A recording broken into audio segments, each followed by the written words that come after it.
Hi everyone, I'm sitting here with Susanne Roursgaard. She is one of my teachers. She is a most amazing trauma therapist and she also specializes in sexology.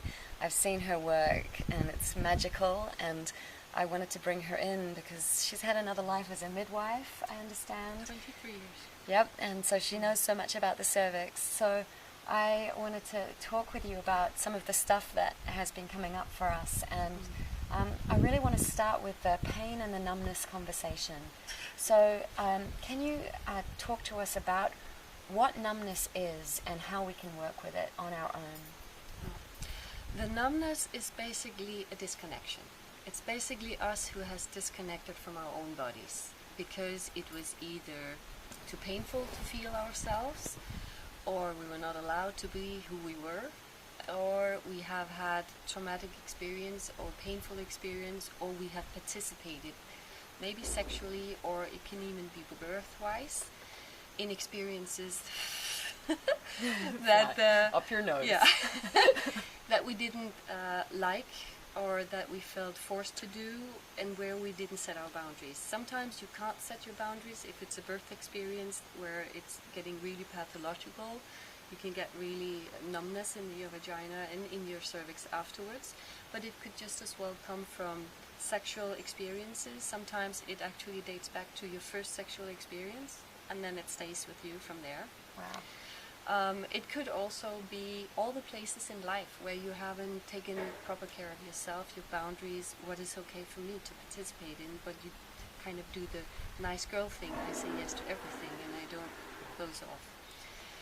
And when there's numbness, there's often a brain also that ends up disconnecting from the tissue, so that even if we then deliberately start to decide and say, now I want to feel myself, and we might start touching ourselves or do a lot of exercises, maybe use a dildo, maybe use the egg to feel something, and might even squeeze around it, and we're like, yeah, okay, I feel nothing, and you do that day after day, and you might still be, I still feel nothing, which is very discouraging.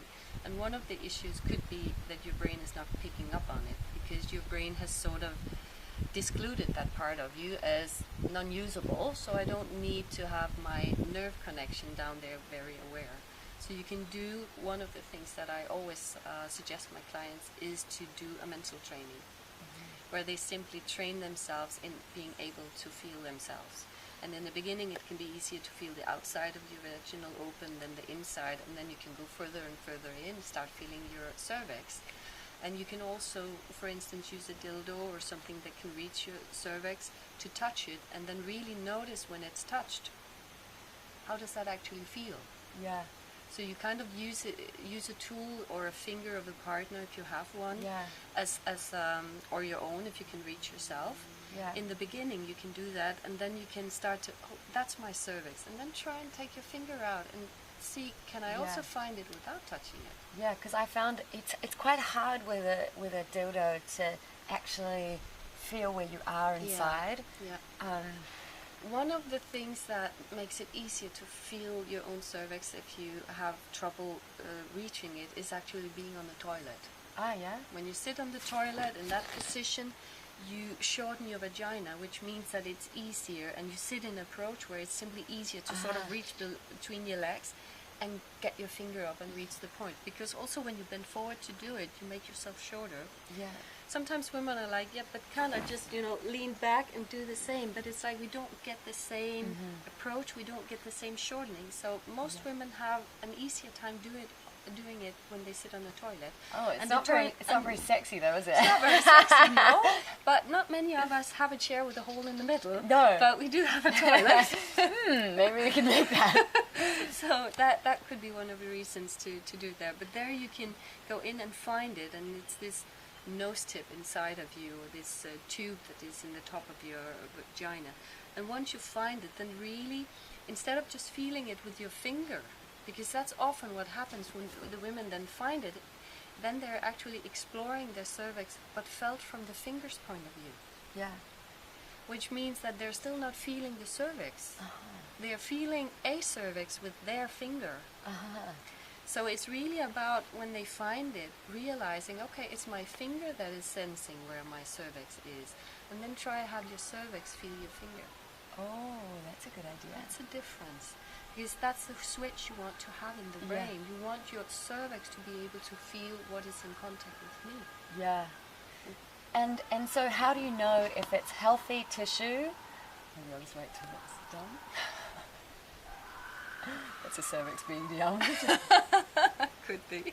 Could also just be some anger coming out. How do you know if it's numb or healthy? Because sometimes you might be doing your own, like feeling around and like everything's fine. So how do you know? The easiest way to know if you have some numbness is simply that when you are being stimulated, you don't get any pleasure. Yeah. Or you sense something to begin with, and then when you continue the stimulation, it either gets annoying, Yeah. or you will experience that now it just sort of fell asleep. Yeah. I don't feel it anymore. And very often it only takes between 5 minutes and 15 minutes, which is for many women the duration intercourse has before it becomes uninteresting for them. Oh, that's so interesting. And that's like when they have numbness, then you can also see it by the intercourse is getting boring. Uh-huh. Because if you have a fully awakened, fully alive cervix, even if you had the roughest sex for 3 hours with a guy, you would still be after 3 hours like, oh no, don't stop Really? more, please. Really? Yeah. Because then what happens when you have a fully awakened and open cervix is that the more it's met, we talk sex or stimulation in the right way. And when I say in the right way, I mean with consciousness, with caring, with love, with coming from this space of wanting to serve you, not to get something from you. That's very important. The minute our cervix feels a guy or anyone doing something just wants to achieve something themselves, or they want you to act in a specific way, then they're wanting something from you. Then the cervix closes down. Yeah, and that's really common, isn't it? So common. Because I think, like, how many times might we have pushed ourselves into, like, and we're not really, like... The porn state. Yeah, the porn state. I'm supposed to act this way. Yeah. For someone else's pleasure in a way, or... Yeah.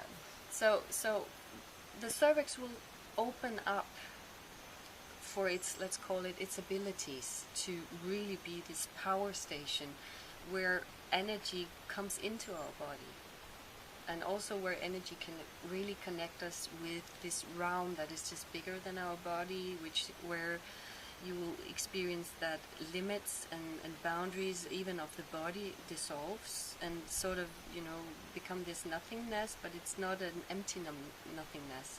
It's just spacious somehow.